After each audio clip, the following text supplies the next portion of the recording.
ভয় বা চ্যালেঞ্জ দিয়ে না, আমরা এই দেশটাকে ভালোবাসি এবং ভালোবাসি বলেই আমরা বলতেছি। এমনি ভাবে আজকে আবার স্বাধীনতা যাতে বিপন্ন না হয় সেই জন্যই আমরা নির্বাচন চাই, একটা নির্বাচিত সরকার চাই।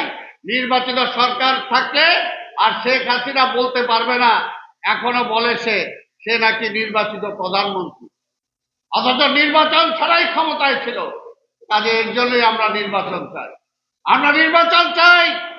গত 10 মাসে অর্থনীতিতে আপনি কোনো গতি আনতে পারেন নাই, কোনো পরিবর্তন আনতে পারে নাই।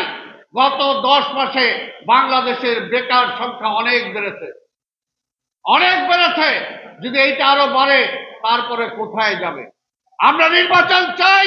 এটার জন্যই যত কিছুই বলেন না কেন, ওই আজকে সীমান্তে ওইখানে রোহিঙ্গাদের এখানে করিডোর দেওয়ার জন্য আপনাকে আমরা ক্ষমতায় বসাই নাই, যাতে আপনি সেটা না করতে পারেন, এইরকম চিন্তাও না করতে পারেন। সেটার জন্যই আমরা নির্বাচন চাই। আমরা চট্টগ্রাম পোর্ট, যেটা একটা লাভজনক প্রতিষ্ঠান, সেই প্রতিষ্ঠান আপনি অন্য জনের কাছে ইজারা দিতে চান। কেন দিতে চান? এই অধিকার কে দিয়েছে আপনাকে?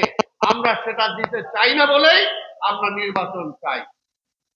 এই কারণে পরিষ্কার কথা, বিএনপি ক্ষমতার জন্য নির্বাচন চায় না। বিএনপি ক্ষমতা যদি চাইতো, বেগম খালেদা জিয়া 96 সালে প্রধানমন্ত্রিত্ব ছেড়ে দিতেন না।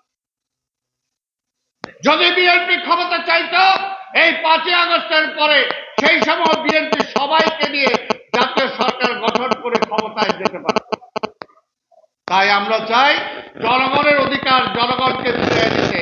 আমাদের মানুষের যে মালিকানা, এই দেশের মালিকানা যেটা শেখ হাসিনা ওই ভারতের কাছে জিম্মি রেখে আসছিল, এখন পর্যন্ত সেই মালিকানা জনগণ ফিরে পায় নাই। সেই মালিকানা যত দ্রুত ফিরে আনতে পারি সেটার জন্যই আমরা নির্বাচন চাই। পরিষ্কার কথা, কারো দালালি করার জন্য না। আজকে এই যে পরিষ্কার আমাদের নেতা তারেক রহমান স্লোগান যেটা দিয়েছে, এটাই আমাদের স্লোগান, এটাই স্লোগান। দিল্লি নয়, দিল্লি নয়, নয় অন্য কোন দেশ, সবার আগে বাংলাদেশ। আপনাদের সবাইকে ধন্যবাদ। খোদা হাফেজ।